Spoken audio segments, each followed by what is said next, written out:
Welcome to E360 TV, the live streaming and on-demand destination for influential voices and enlightened audiences. We offer trending, grassroots, and purpose-driven content across a diverse range of interests. E360 TV is more than just watching programs. We offer the ability to interact with live shows connecting audiences to real, authentic influencers and storytellers while streaming to millions of devices.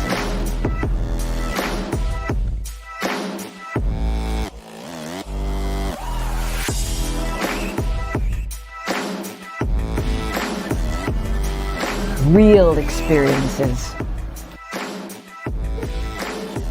Raw conversation. One destination for it all. E360 TV.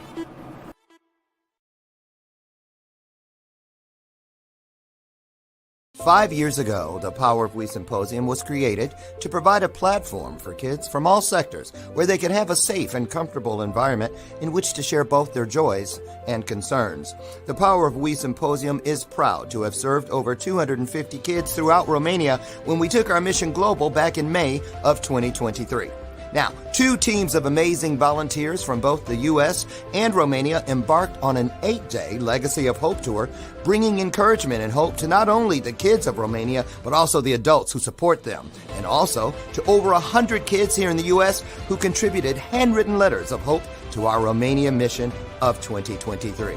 Now, this year, we are proud to provide this opportunity yet again in October, and we are super excited to up our game. New venue, 750 kids this time, and we want to see you there. We're looking forward to meeting you in person at this year's event, which promises, as always, incredible speakers, amazing content, and of course, some of the greatest kids on the planet. So, mark your calendars for October 24th, and we'll see you here in Chicagoland for the Power of We Symposium 2024. This year's theme is Always Together, Never Alone. Tickets are available now on Eventbrite or at powerofwesymposium.com.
don't see.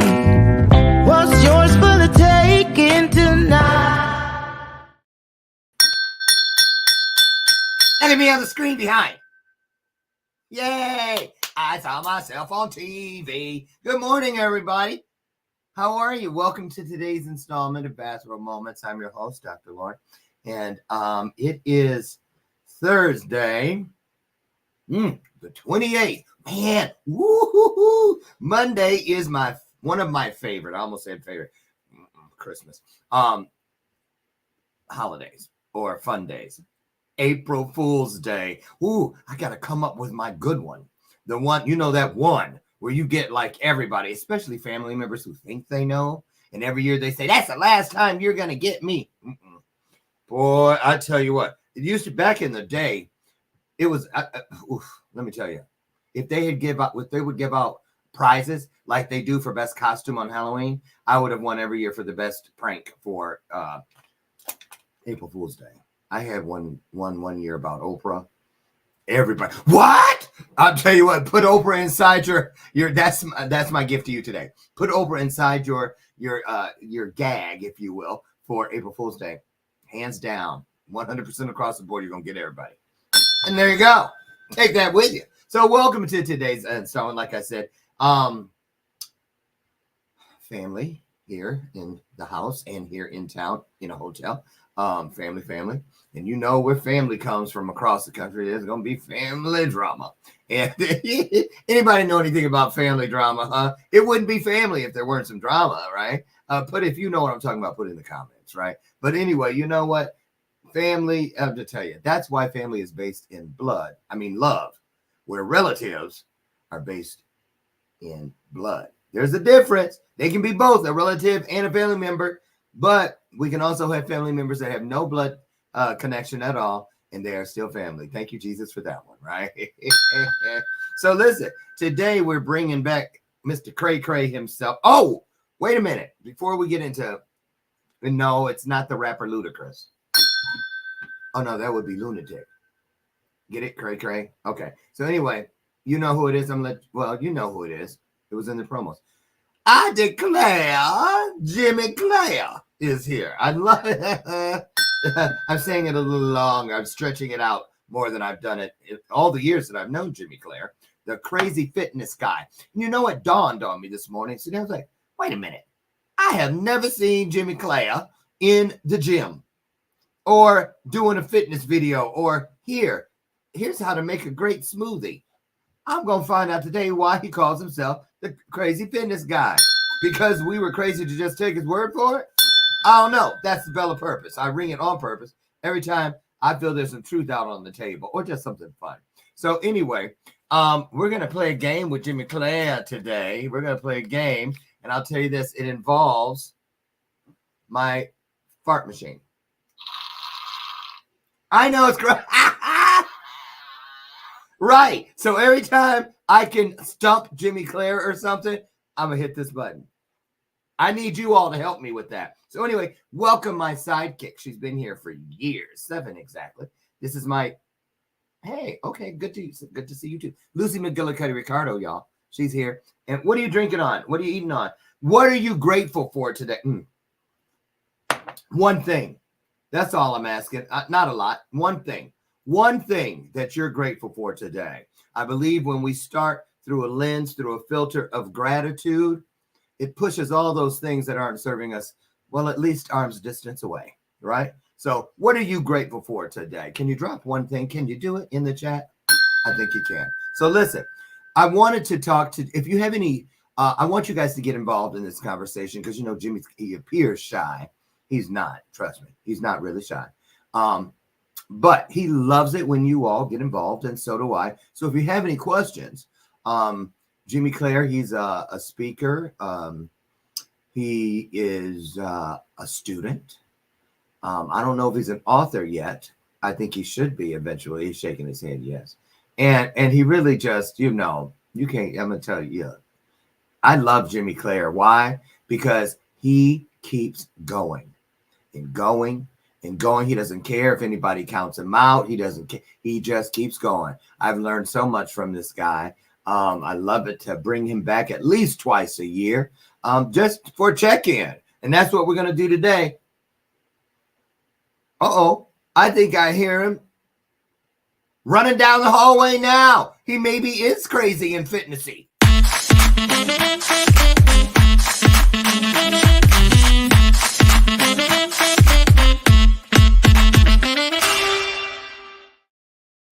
Wait. Hello, Gumshoes. Remember her?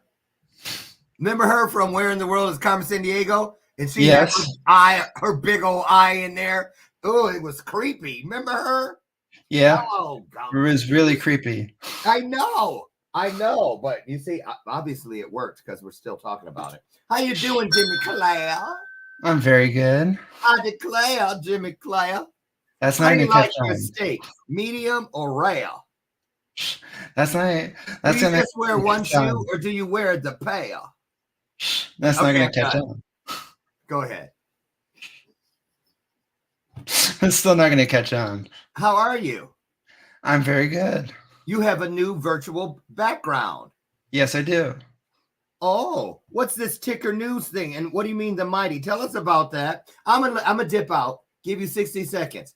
Fill in everybody about all this new goodness behind you, and then we'll get started. I'll be back. You go. All you. I was on Ticker News a couple of times through last year, the year before that.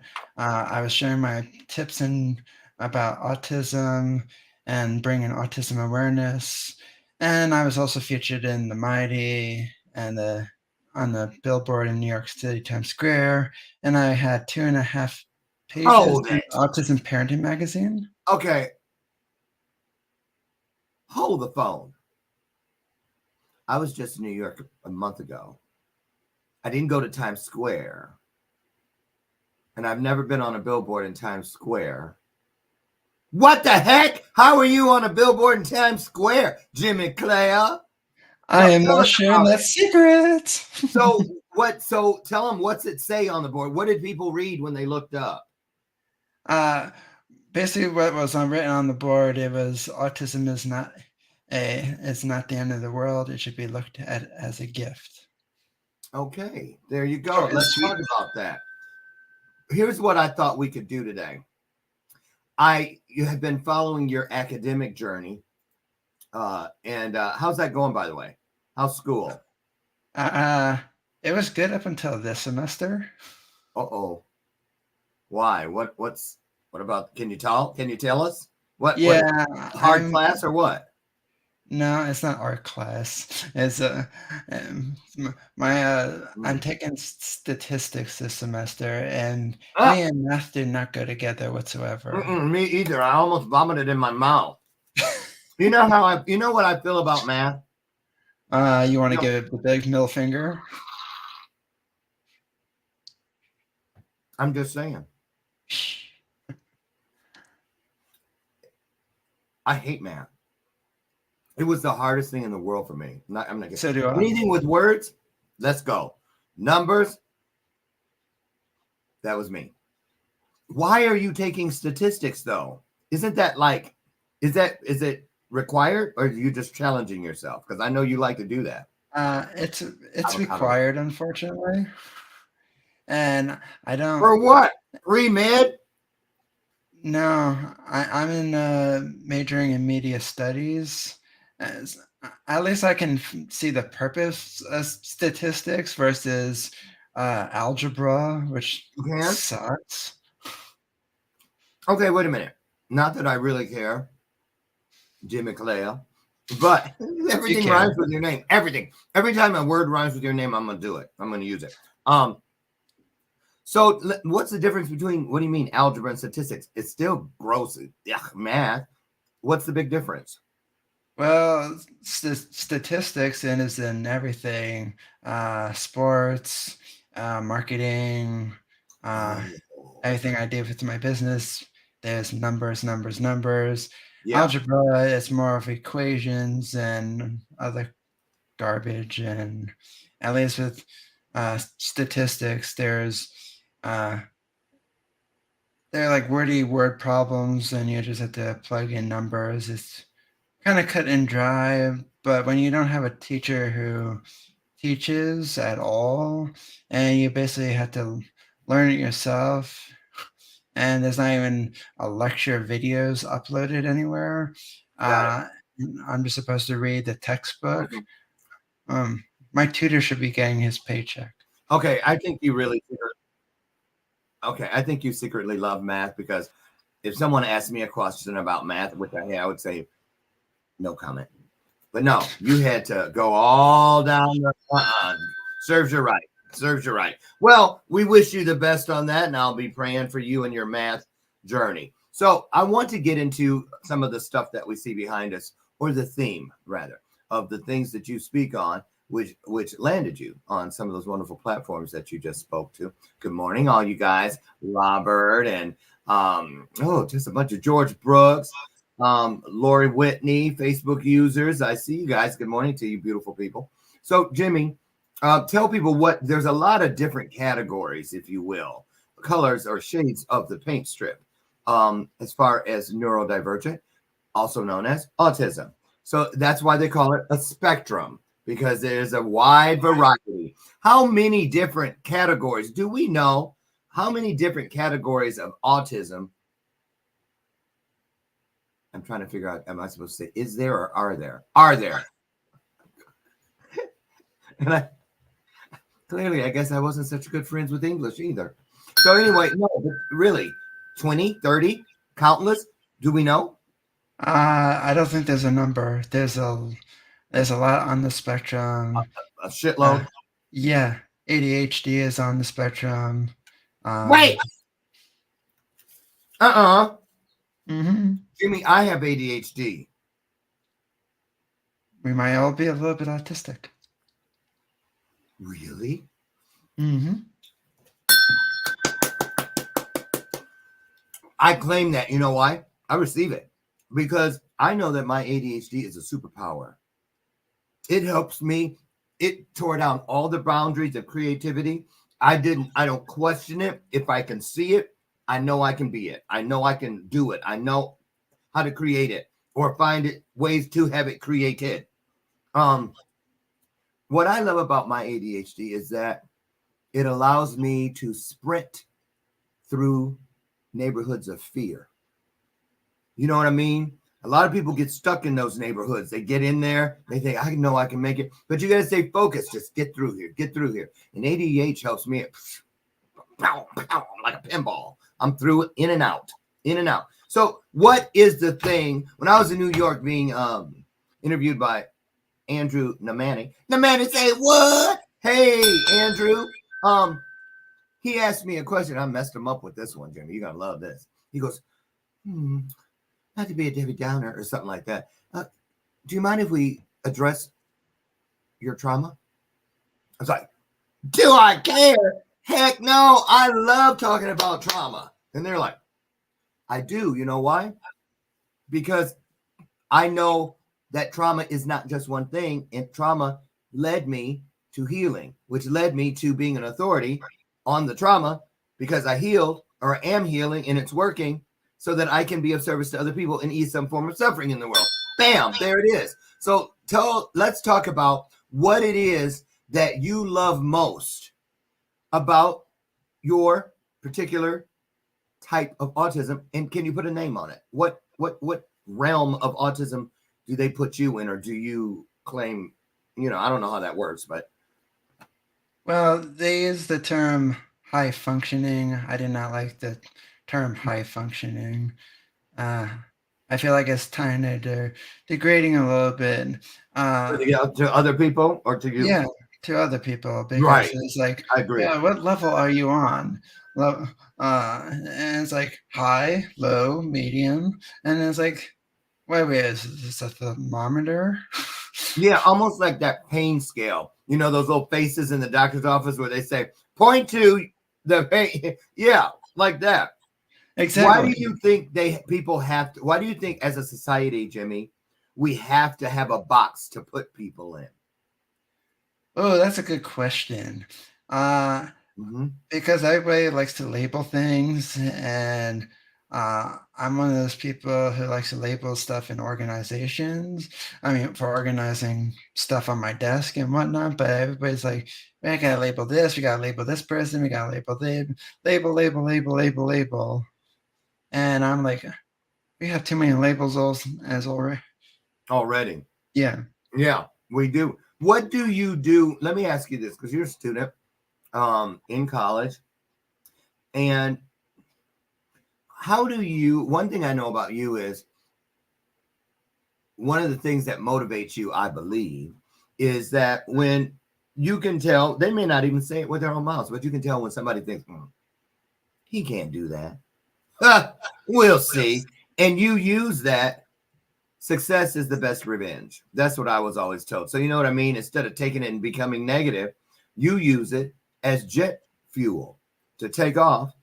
Exactly. And that's why talk about that. How were you always like that? Or did you have to condition yourself?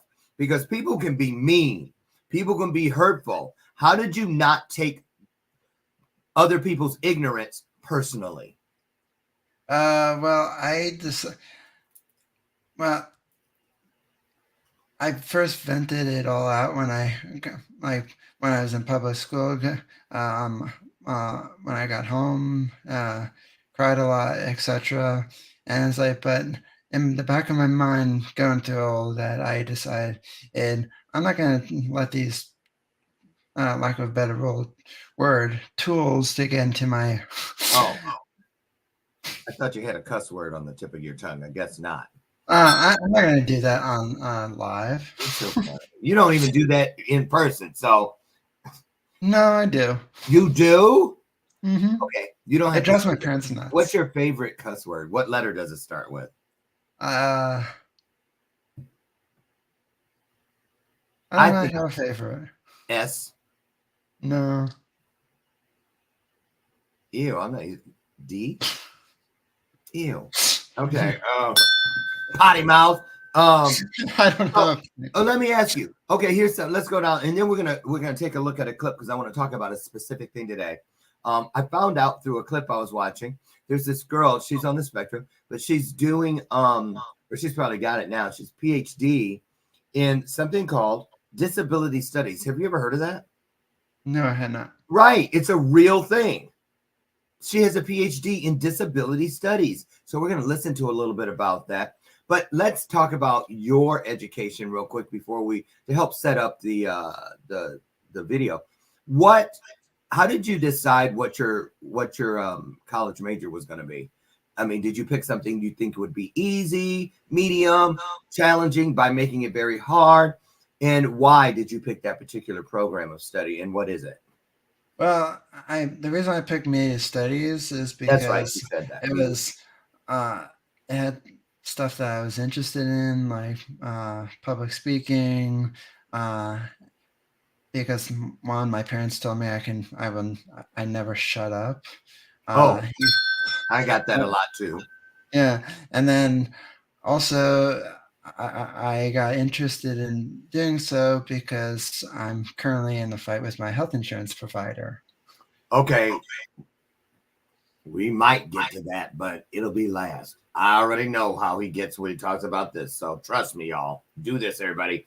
On the count of 3, the power of him compels you. I'm just kidding. I couldn't say it. I did not start this crap. I did not start this. I know. We're okay. And moving right along. I want to ask you this, though. Seriously. I noticed, and this is true, inside your work, your keynote speaking and whatnot, on your advocacy for autism, you don't spend a lot of time talking about like the bullying and stuff. You really spend a lot of time trying to convince people, or condition people, I should say, or turn the light on to help us understand what people on the spectrum literally go through. Now, we've had this conversation, but let's just crack it like this so people know. A lot of people, I hear this over and over, the mistake a lot of us, and it's an honest mistake, that a lot of us make is we try to, when we meet or are dealing with a person on the spectrum, We try to get them to fit into our version of the world. Like it's, this is the normal. So you try to do this. Can you try to be normal? Can you? That kind of thing. When really it's the opposite that we should be doing. Talk about that. I always say to people, normal is a setting on the washing machine or the dishwasher. There's no such thing as normal. It's like I'm gonna give you a quote from somebody the other day said to me, the average person is like, there's no such thing as the average person. There's no average person. The only thing that we have all average is that we all start off with 2 eyes, 10 toes and 10 fingers. Hopefully. We bleed the same color of blood, and that's the one. But we don't. And then it's like, and we both have a nose and everything, and 2 ears, etc. So, do you put the word average right next to normal? That's a great point, Jimmy. By the way. As in annoying. No, just because it really doesn't. I also, there's a third one I put in that category too. Basic. Yeah. When people say, when I say, well, what do you do? Well, basically, and a lot of times there's a person who is attempting to describe to me their divine talents, their gifts from beyond. And I'm saying, how can you refer to the greatest parts of you as basic?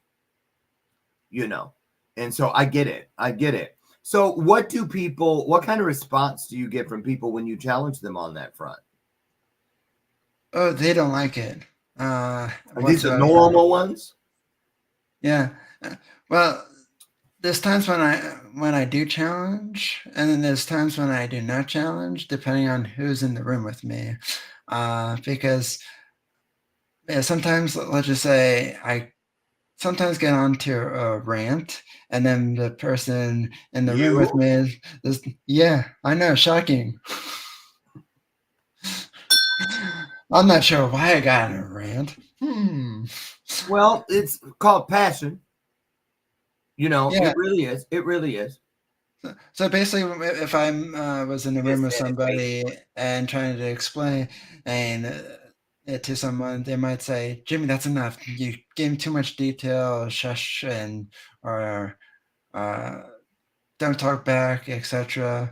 And I'm like, who gives a crap if I'm talking back to the person? It's like, I don't know the person over the phone or whatever. Yeah. And it's like, they're challenging me of what I already know about my own body, and about my own personality.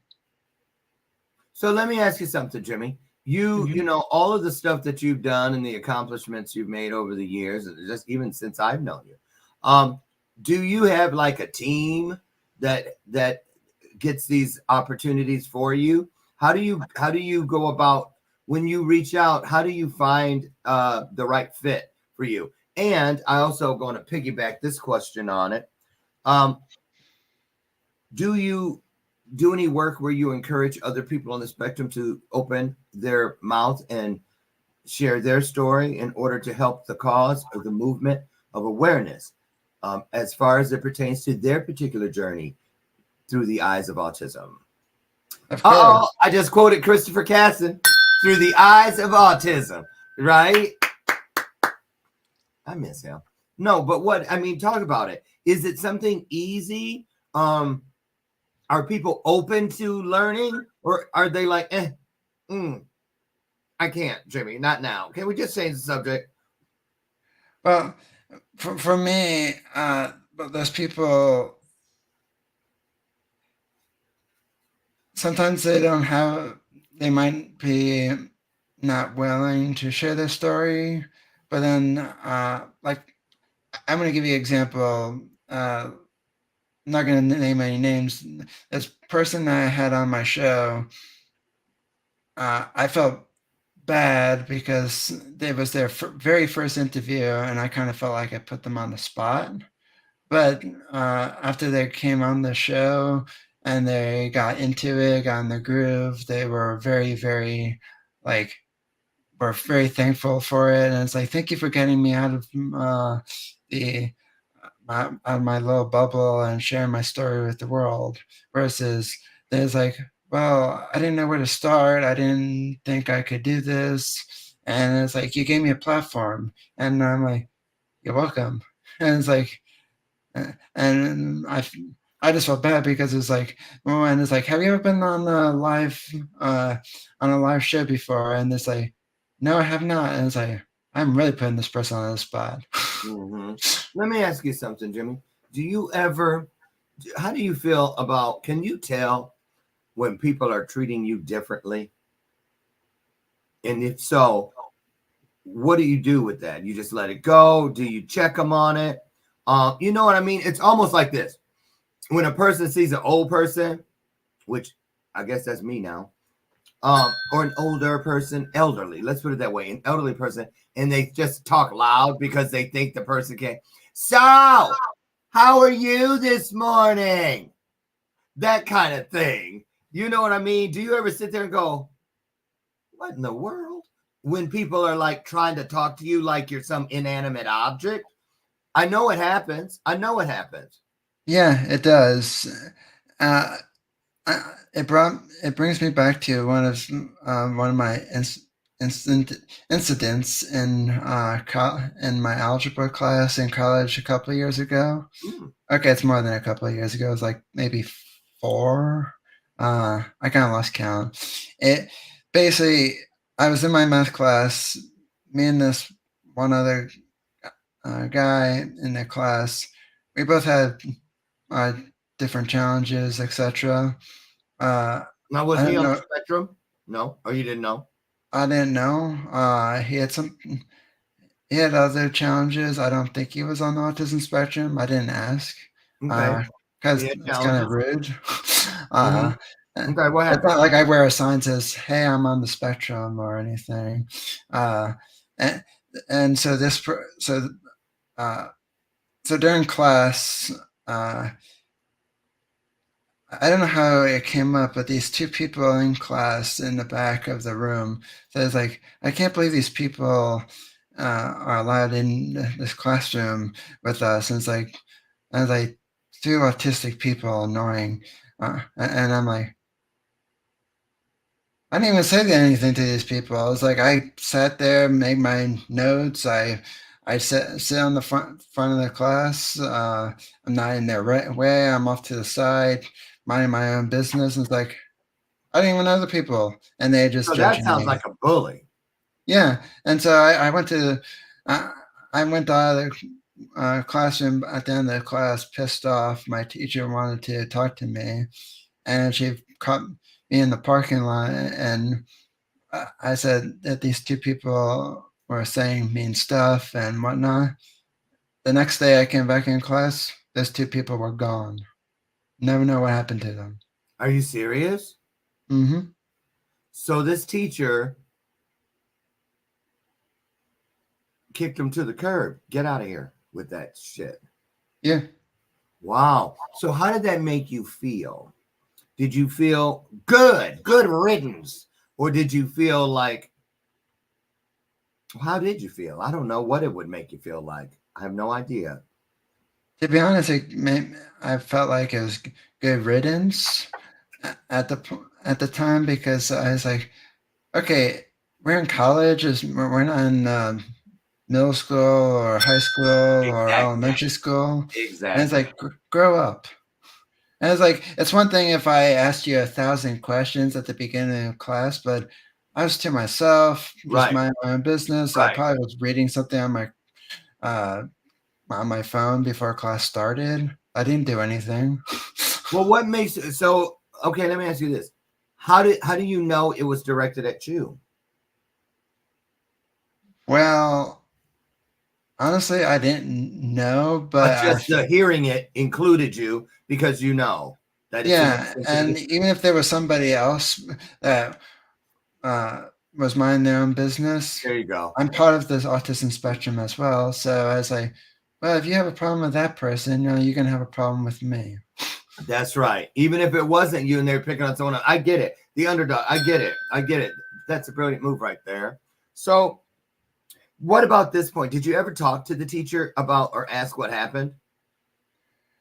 No, because I was not really afraid to, but I was thinking I would get like one of those canned kind of responses and say, "Don't worry about it," or I was like, "I took care of it," and I was like, "Yeah, you did take care of it, but I would like to know what happened." But I didn't ask because I was like, it's kind of So like what they say, "Don't ask, don't tell."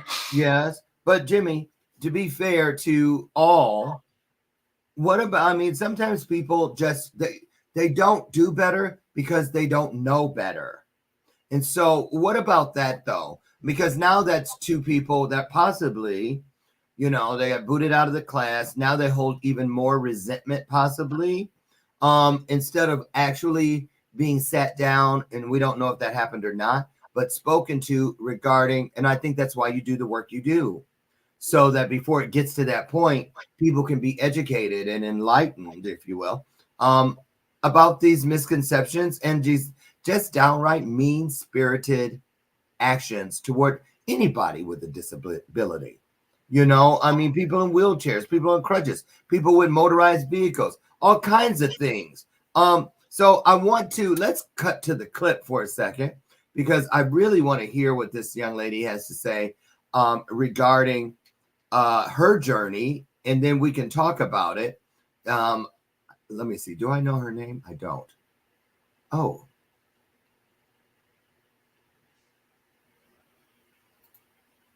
What in the world? That has not happened in a minute.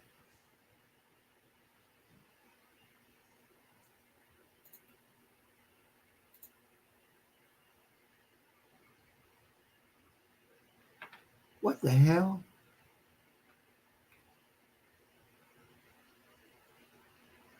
Are we back? We never left.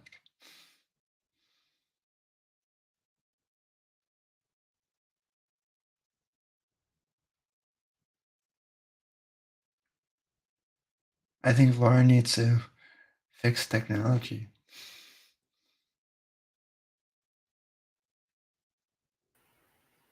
Oh, oops. Okay, I guess we're back. Man, that hasn't happened in a month of Sundays, because I'm hardwired now, so I have a dedicated line. Hi, Robert. I'm back. Relax, you guys. Good morning, Lori. So that must have been really Xfinity. Yeah, I said your name, Comcast. That was it. Right. So before we get so rudely interrupted, where the heck were we? Don't ask me. I'm the 60-something-year-old. You're young. You're supposed to remember everything. Where were we? We were in the abyss. Oh, Lord. I know better than that. I know where we were. So let's talk about, I really don't remember because I got mad for a second. What about, let's talk about the needle of change. There are a lot of people.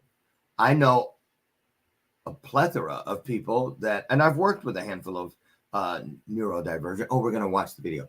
People on the spectrum. And now today you inform me that it's possible I could be.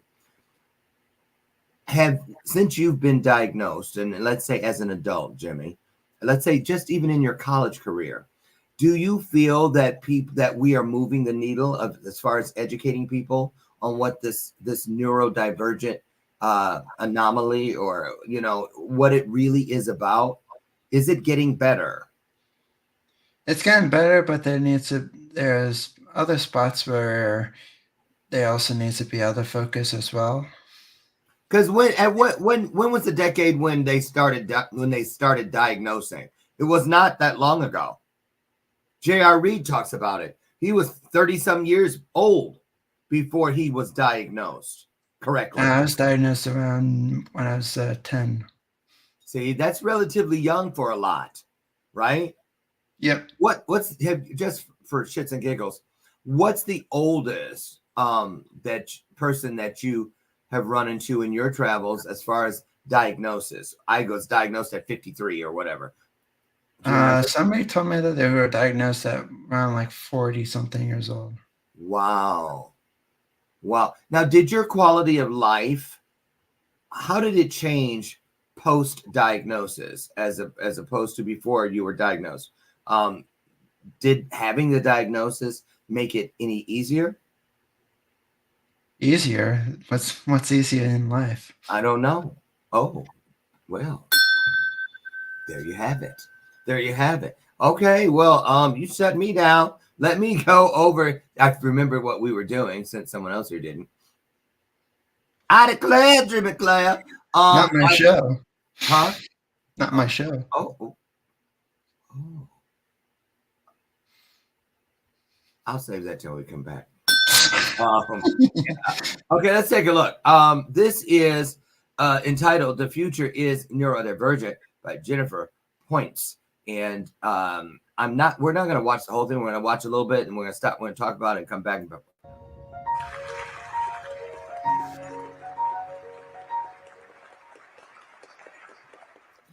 I've thought a lot about what it might be like to stand here in front of you today. Terrifying, definitely. Empowering, maybe. I'm not there yet, but I might be there by the end. Yet I've spent my career so far as a PhD researcher, writer, disability advocate, telling people that the presence of vulnerability doesn't mean there's an absence of courage. So in the interest of taking my own advice, I'm going to begin by telling you a story, one of my own most visceral memories of vulnerability. I was underwater, and there were 6 bodies holding on to me. Hands grabbed my throat, my arms bruising me. The water was pushing down, and my lungs were burning. I couldn't breathe. It felt like the very density of the water would cave my skull in. And I was the only person that could swim. So our survival depended fully on me. And I was thinking pretty fast. Earlier that summer, I'd arrived in Tanzania with little to no regard for myself. I went through life like everyone else. I went through the motions, breathing in, breathing out, keeping moving forward. But all the time I had this fear, this deep understanding and belief within myself that I never spoke about, that there was something inherently wrong with who I was. That how I moved through the world was different to other people, and it wasn't right. It was this difference that I thought of when I was underwater. It held me down like an anchor, and it was almost enticing, almost like a siren's call. And I had another thought. Wouldn't it be easier to just give up? To set down this heavy existence, to feel lighter for one moment? Yet I answered this call by pushing forward, giving a great push with my legs. Somehow, we all landed on the shore of Lake Malawi, and I looked around and I realized we survived. But also in that moment, a fundamental truth had been revealed to me. I wanted to live, and I wanted to live well. It would be another 4 years before I'd understand the source of this difference that had followed me quite doggedly throughout my life. Because at the age of 26, I learned that I'm autistic. I'm going to share my journey of self-acceptance with you today. There. Let's pause there. That's a great spot. That's a great spot. Because it's not just for people that are neurodivergent. It's for all of us. When you get to that point where you understand and you accept who you are, that means your divine talents, your greatness, your potential, your weaknesses, your frailties, your hurdles, your roadblocks, your speed bumps, so on and so forth. So, Jimmy, let's talk about that. Let's go to the college piece. You're in college now. How long have you been in college? If you ask my parents, one too many years. That's because they're footing the bill, probably. But how long? Seriously. Actually, I got a state grant, so. Okay. How long have you been going? I've been, I think, 7 years. 7 years. And you're working on a 4-year degree. Currently, that's what they call it. I'm not saying it has to be that, but that's what you're working on, a bachelor's of some sort. Well, I'm in a community college at the moment, working on my associates, and then I'm going to go to my 4-year degree. Okay, so it's taken 7 years. How many? So there are classes you've had to take over and over and over, right? No, no. Well, what do? You keep changing your major? Why is it 7 years? I Where- changed my major 5 times. Oh, what's that based on? Are you a professional student? No, I didn't know what I wanted to do, so I tried different majors, and I reminded my parents, at least I'm trying it at the community college versus a 4-year school. True. And I didn't know what I wanted to major in. I thought I wanted to go into video game design, but when my web design teacher told me that he had a friend and colleague of his working at EA, one of the biggest publishers, one of the big gaming companies out there. All he did all day was make virtual grass. And I was like, if I wanted to watch a grass grow, I would go outside and watch a grass grow. And that sounded just godly awful. So you changed majors based on a story. Yeah, because I can, well, not even just a story, but I was not good at coding. I was not good at, because coding, you know, the book Waldo, Where's Waldo? Yeah. Well, finding a piece of broken code is like finding Waldo. And Hi, Adam. And it's definitely was not finding Waldo was not fun. So let me ask you. Okay, so see, I love this, and it's one of the things I really admire about you is that you're so open. You're an open book. So let's go here. So you keep trying these things. 7 years, working towards an associate. And some people might say, "Oh, it just keeps changing. It's all over the place." But you try things, whether you based on nothing, but I want to try it. You know, even if someone tries to talk you out of it on the front end and it doesn't resonate, if you still want to do it, you do it. And so let me ask you. So do you ever get pushback? Like, I mean, what if have you ever thought about, well, how close are you to graduating? For my associate's degree, I'm gonna be graduating spring of 2025. A year from now, pretty much. Yep. So how does that make you feel that you're getting close to that I'm not even gonna say finish line, I'm gonna say mile marker. When you get there, what do you see as being next for you? Will you continue transfer into a 4-year school and continue to move along that path towards another advanced degree? Or are you going to take what you learned and do something with it on your own? Or what are your plans? Is pretty much what I'm asking. I'm going to transfer because when I graduated from high school, I said I was never going to go to college. That lasted for 3 years. And I'm betting against myself to prove myself wrong that I can get my degree in whatever I want because most people on the autism spectrum do not go to college because they can't get their accommodations or it's a pain they ass. What is the biggest hurdle or obstacle, in your opinion, for an autistically inclined person who wants to go to college? What's the one piece that might surprise people that is a struggle? It's sometimes getting the help from the professor when you need the help the most. So, for example, I'm going to use this semester as an example. So I need somebody to explain to me the steps in the problem of like, this is why this happens of A, B, C, and D, and tell me, hey, this is what you do. Step 1, this. Step 2, this. Step 3, this. But if somebody just tries to explain to me over email and Oh, I It's get it. not I gonna, see. and then I had to decipher in my brain of what they're trying to say, and there's gonna be a lot of back and forth, and it's like, why am I gonna waste my time trying to decipher something? So, right, so I had Sounds frustrating. it is very frustrating, and so I hired my own private tutor to give me lectures and Break it whatnot. down.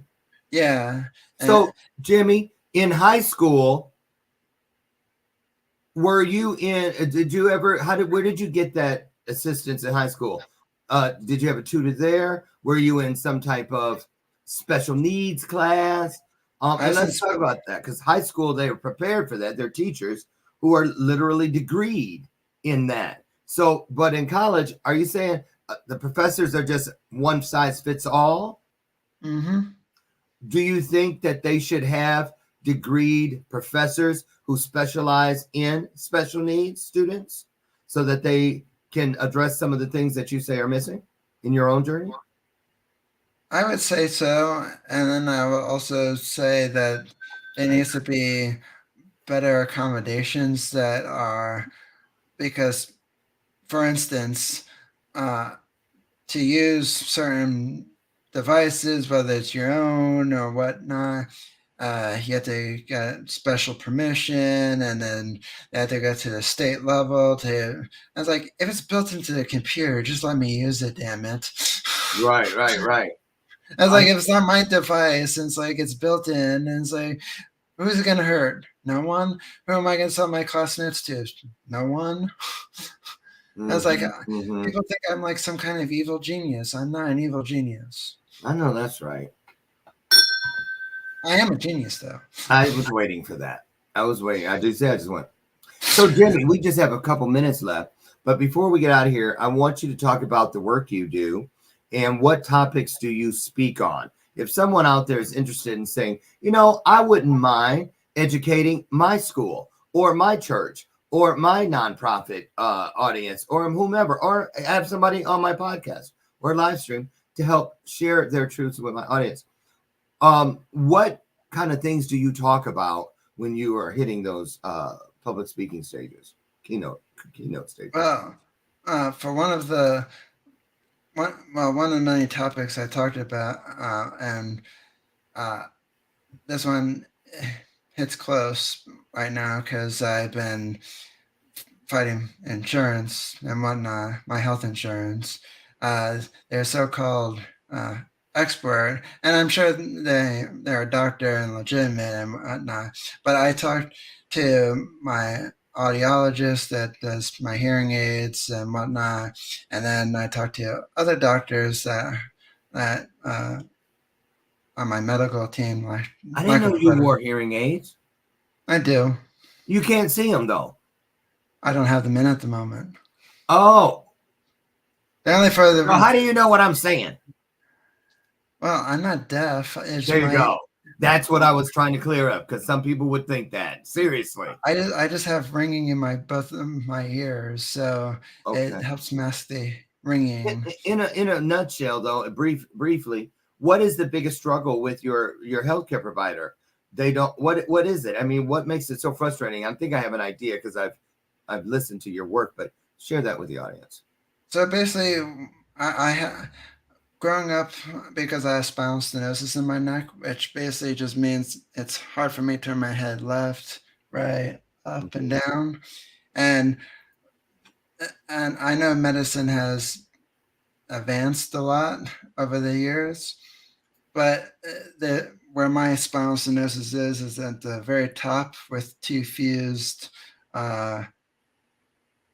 spinal discs, and so basically there's only a 1% chance and that it could ever be fixed, and so there's a 99% chance that it could go very, very wrong if I had to get surgery. And basically they had to take a rotor-rooter to open up the spinal cord to get more room. All right. Okay, fella. Back off. That's enough. TMI, my friend. I got a week. I'm not going to put it. Oh, okay. I'm only doing that because we have 1 minute left. Yes. I want to close with this, Jimmy. if just in your mind of manifestation, and I know that you manifest because I've watched you manifest everything behind you on the screen there and many other things over the years. If you were to go into the future 5 years from now, what would you hope to see Jimmy Clare doing, and why? I would love to be able to speak on stages all over the world and sell out shows and share with people that there needs to be a better system in place for people with extra challenges, like the healthcare system that is totally fraud. Yeah, Robert Burke was biased. saying, and he's in Canada, and he's agreeing. He says it's across the board, and you're right, because I hear it. I see what my husband goes through. He has Blue Cross Blue Shield. I have the VA, and I am grateful because when I hear some of the stories that you all with private insurance deal with, I'm like, boy, one of the best decisions I ever made in my life was to go into the Air Force, and I mean that. So hats off to the VA. I really, really am happy and just so very blessed to have you in my journey. So, Jimmy, anything coming up that we can keep? Tell them about your podcast. Where can they find it and when? You can find it on Apple, Google, and Spotify, and 1,000+ other platforms. Okay. And also, I'm hoping to put on an event at my college next month. All right. Still waiting for a green light. You'll get it. Yeah. You'll get it. I want you to, will you come back maybe say 6 months from now and give us an update on how things are going? Of course. Okay. And I know you're working on doing a TEDx talk sometime in the year or next year. And we know, and we're going to support you on that too. So listen, you guys, underneath Jimmy and I at the bottom of the screen, you'll see crawling across there, scrolling, if you will, crazyfitnessguy.com. That's the main road. That's the super highway that'll get you into all things Jimmy Clare. Trust me, don't judge this book by its cover. Open the cover and read the pages inside. He's lived every day of it for a reason, just like you. So share your story and use Jimmy Clare, and I declare Jimmy Clare, as an example. He's a good one, and I mean that. It's my story, and I'm sticking with it. So, Jimmy, thank you. I can't wait to get you back again. Keep going, brother. I got your back, and that means the same thing for all of you. We are here to pour into each other, to support each other, and to help each other ease as much suffering somewhere in this world as possible. My dream, my wish, my prayer for you today is that you get out there and do whatever you can do to take what you already are to a whole new level. Strong to stronger, bright to brighter, bold to bolder. Now get out there and find a little piece of your highest self. And I'll meet you, God willing, over there on the front porch tomorrow morning at 8 a.m. Central again for our final episode of the week, Friday edition. And in the meantime, I say, as I do every day in closing, I love, love, love, love, love you. And there's not a damn thing you can do about it. Get out of here. I'll see you tomorrow. Thank you, Jimmy. Have a great day. Good job, my friend, as always. Thank you. Bye, everybody.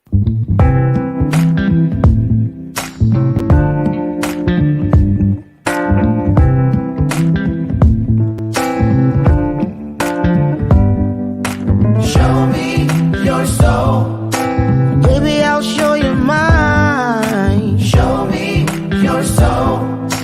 Honey, it's way past time. How expensive do I have to be? Need I spell it out before you get it, baby? Show me your soul. And honey, I'll show you mine. I'll